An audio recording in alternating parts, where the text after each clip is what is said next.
Olá, estudantes do terceiro ano matutino e do terceiro ano noturno, né? Turma 1, turma 2 da Unifatesc, tudo bem? Vamos a esses vídeos que vão anteceder a nossa live para o pessoal do noturno na quinta-feira, para o pessoal do diurno na sexta-feira, a respeito, né, de uma revisão de conteúdo, uma revisão aí do que nós temos para ver, para conversar na nossa prova. Então, desde já agradecendo a direção, né, do nosso curso de Direito, que tem se empenhado muito nesses dias, e a direção não só do curso, mas também da faculdade, né? Deixando aí. Bom, eu queria conversar com vocês alguns aspectos que são interessantes e que podem ser interessantes em relação, em primeiro lugar, ao homicídio, né? No artigo 121, especialmente quando se fala do parágrafo 3º e do parágrafo 4º, que é a questão do homicídio culposo e também do chamado homicídio culposo circunstanciado. A diferença entre os dois. Isso é uma diferença bastante interessante, que dá para conversar bastante, dá para estabelecer aí alguns pontos que são interessantes, né?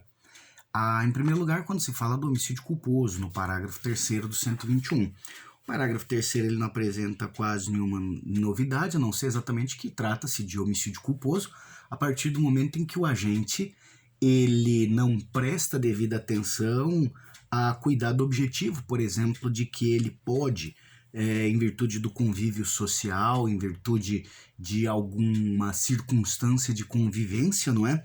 Ele ter o cuidado sobre uma pessoa ou pessoas, e nesse caso, naturalmente, a situação desembocar numa tragédia, né? Na perda de vida ou de vidas. E você teria. O segundo ponto, claro, vem a ser a imperícia, a negligência e a imprudência.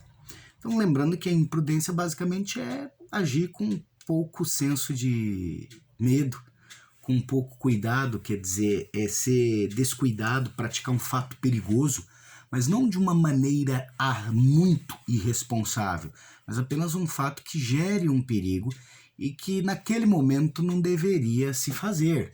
Então, por exemplo, o caso como o Ricardo Andreucci traz, de dirigir numa velocidade acima da permitida numa via pública, mas não necessariamente numa velocidade muito acima, exagerada, ou fazer manobras, não naturalmente manobras de racha ou de Velozes e Furiosos, que seria o caso de agir-se imprudente. A imprudência ela é muitas vezes retratada também como aquela falta de modéstia, aquela autoconfiança, aquela confiança muito bruta na pessoa e que não deixa ver determinadas situações. A negligência, por outra forma, é naturalmente o dever de cuidado ignorado. O exemplo típico de um homicídio culposo negligente, ressalta a doutrina, no caso Nucci, o Ricardo Andreucci, é o adulto que deixa uma arma de fogo, né, municiada, uma arma de fogo sem estar trancada, sem estar travada, se caso for pistola ou mesmo revólver, dependendo do modelo, ao alcance de crianças. Então aí você tem naturalmente a negligência. A negligência é aquele dar de ombros, é dizer literalmente, é não fazer o mínimo do cuidado. E a imperícia, que é claro, é a falta do conhecimento técnico, aquela formalidade que deveria ter do conhecimento técnico de uma pessoa e que a falta disto naturalmente desencadeia ações dentro de um raciocínio limitado, casuísta limitado, claro, por força aí do artigo 13 e seguintes do Código Penal, da parte geral, mas desencadeia eventos que serão danosos à vida, não é? Isso é o que está no parágrafo 3º. Já que revisão não custa dizer que isso tem link, tem uma ligação com o 129, com a lesão corporal. É a mesma ideia da lesão corporal, a lesão corporal culposa e o homicídio culposo, né? Sempre lembrando que diferente do homicídio, a classificação da lesão é a lesão leve, que tem um tratamento totalmente diferenciado, a lesão grave e gravíssima, enquanto o homicídio você só tem o simples, o privilegiado, o culposo e naturalmente o qualificado.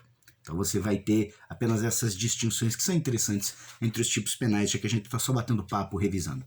E por último, aqui nesse primeiro set de conversa, eu chamaria atenção para o parágrafo 4º, que é aquele homicídio que foi colocado, o chamado culposo circunstanciado, que reconhece que há o homicídio culposo, com a pena do homicídio culposo, do parágrafo 3º, mas com uma causa especial de aumento de pena e que foi incorporado aí, não é? Através de alterações legislativas. Então, na verdade, uma causa especial de aumento de pena quando?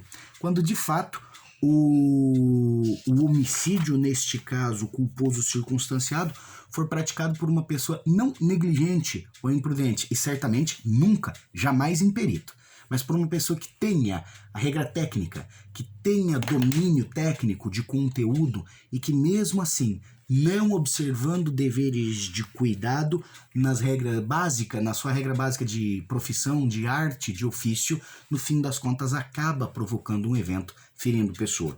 Então, nesse caso, o circunstanciado traz isso. Depois, é sempre lembrando que isso também funciona, não é? Pau que bate em Chico, bate em Francisco. O que vale para o 121, vale para o 129 do Código Penal. Mas aí a parte final desse parágrafo acrescenta também, no caso, não é? Em relação ao homicídio, no caso doloso, quando determinado aí o aumento de pena se praticado, no caso, contra pessoa menor de 14 anos ou maior de 60. Então, a gente não é imperícia na primeira parte, né?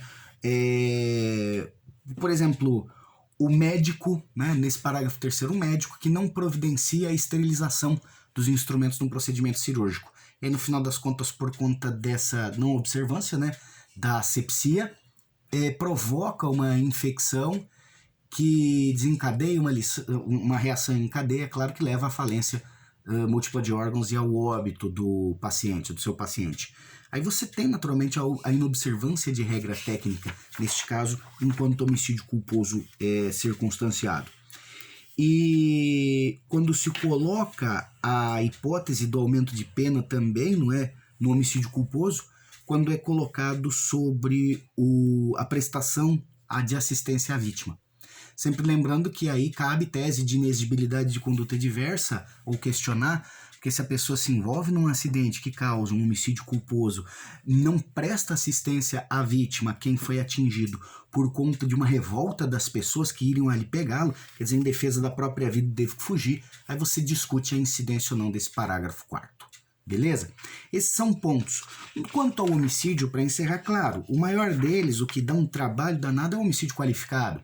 As qualificadoras do parágrafo 2º, que são de paga, promessa de recompensa, não é motivo fútil, emprego de veneno, fuga, explosivo, asfixia, tortura ou qualquer meio insidioso ou cruel. Lembrando que é sempre bom relembrar o meio cruel, né? Que é aquele que produz um padecimento físico inútil, como diz a doutrina, e naturalmente a partir do momento em que você tem aí o meio cruel, né, quer dizer, que você exercita muito mais do que o animus necandi, a intenção de matar, no caso, você não, né, o sujeito ativo, ele acaba fazendo isso com um requinte que extrapola o mínimo, a noção média, no caso, de maldade humana, se é que é possível dizer isso.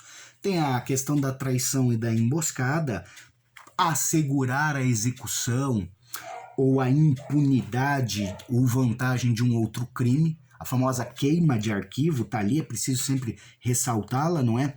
Contra a autoridade ou o agente descrito no artigo 142 e 144 da Constituição Federal, e naturalmente que é a questão do feminicídio contra a mulher na condição do sexo feminino.